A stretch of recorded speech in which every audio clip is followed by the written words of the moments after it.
So I should have saved some information from video 5 to say in this video. Your sixth task for the Duolingo test of English is speak about a photo. The way they score you for this task is the same way they score you for the write about a photo. Obviously, if you watch that video first, you can transfer some of that preparation knowledge to this task. So this video is mostly a summary, the highlights of what we talked about last time, and then there are a few small details that are different than the write about a photo. Let's do it. So you're given a photo to speak about, like so. You have to speak describing the photo. You have a minimum of 30 seconds to speak. You have a maximum of 1 minute and 30 seconds. The timing is one thing that is different from the write about a photo because that task you only have 1 minute, but you have a minimum and maximum for this task. Here's some advice for timing. Don't speak for 30 seconds. Speak as long as you can. I mean, really shoot for that 1 minute and 30 seconds. Shoot for the maximum time. That's advice for really any ESL test because typically the longer the response, the higher the score. That's usually how it is. I mean, there's exceptions, sure. There's the occasional test taker who fills the time, but they kind of ramble and struggle with pronunciation. You can't understand a lot of what they're saying. But most of the time, if the response fills the whole time, the person is usually able to fill that time with good, meaty, complex language. It's more language to score, more opportunities to get points. Okay, back to the pictures. What are the pictures of? Anything. Sorry about it. We do know from the guide that there are 3 levels of pictures. So level 1 appears to be a bit simpler than level 2 or 3. Maybe level 3 pictures have more difficult vocabulary or they're more abstract situations. Next, how am I scored? Okay, confirmed. I'm really embarrassed. Last video, I was like, I'm not sure. And then I actually read the fine print. You are scored by a grading engine. That means software.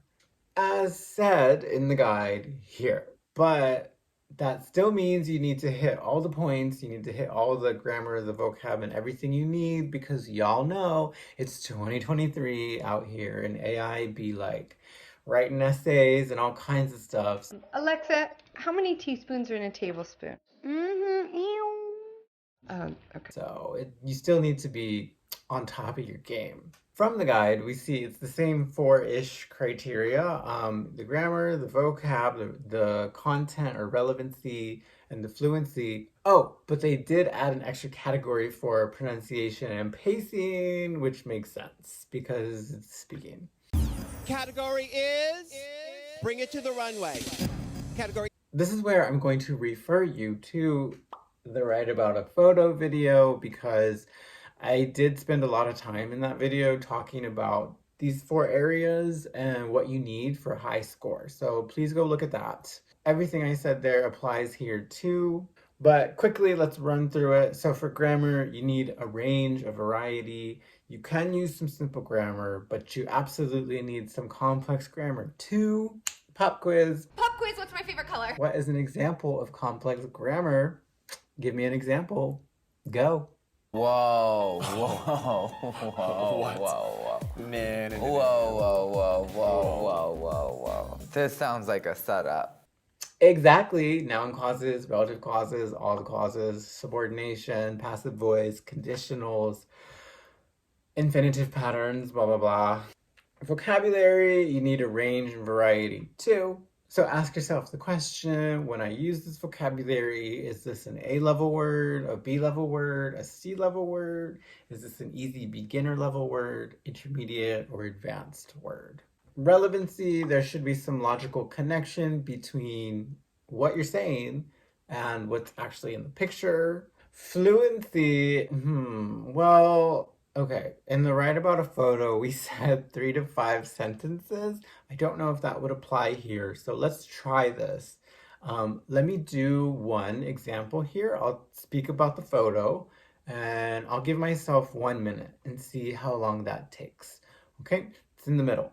Okay, so I'll put up the picture and talk, count how many sentences I say. Oh my God, I'm so nervous. Here we go. In this picture, I see a road sign. Apparently, the road is closed.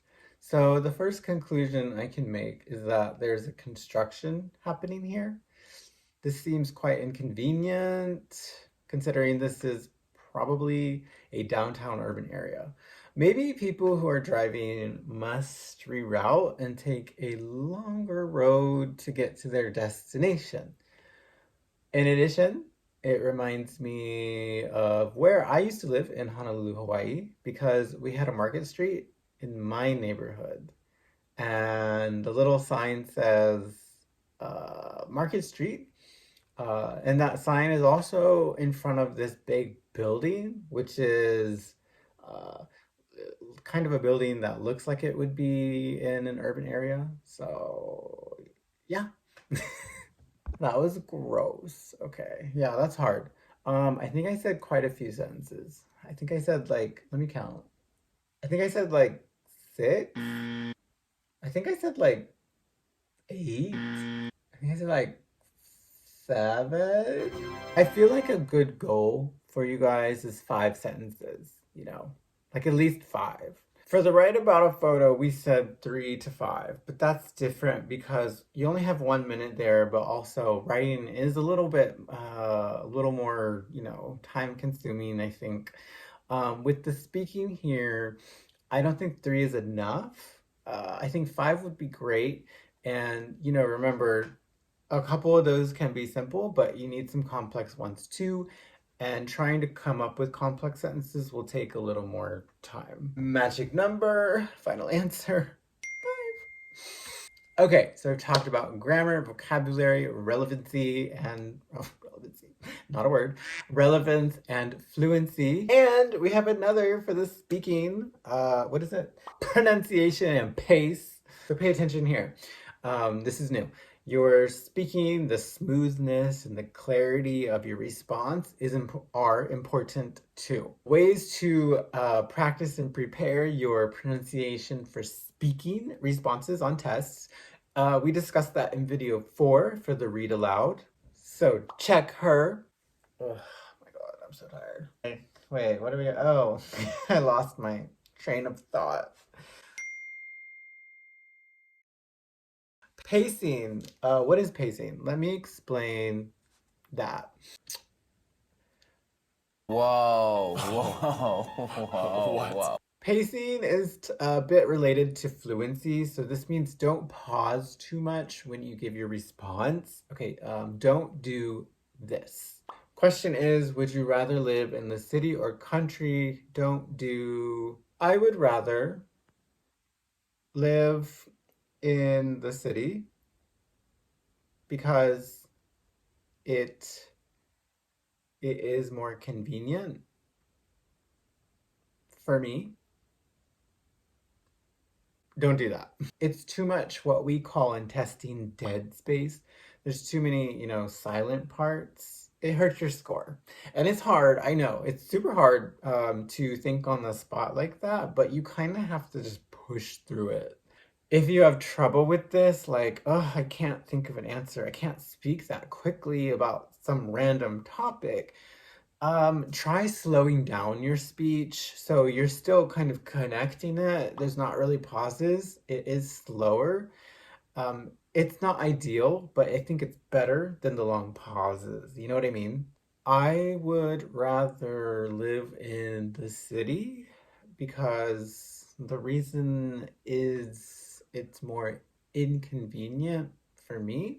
Not ideal, but better than the pauses. And another thing different here is you cannot really edit your response.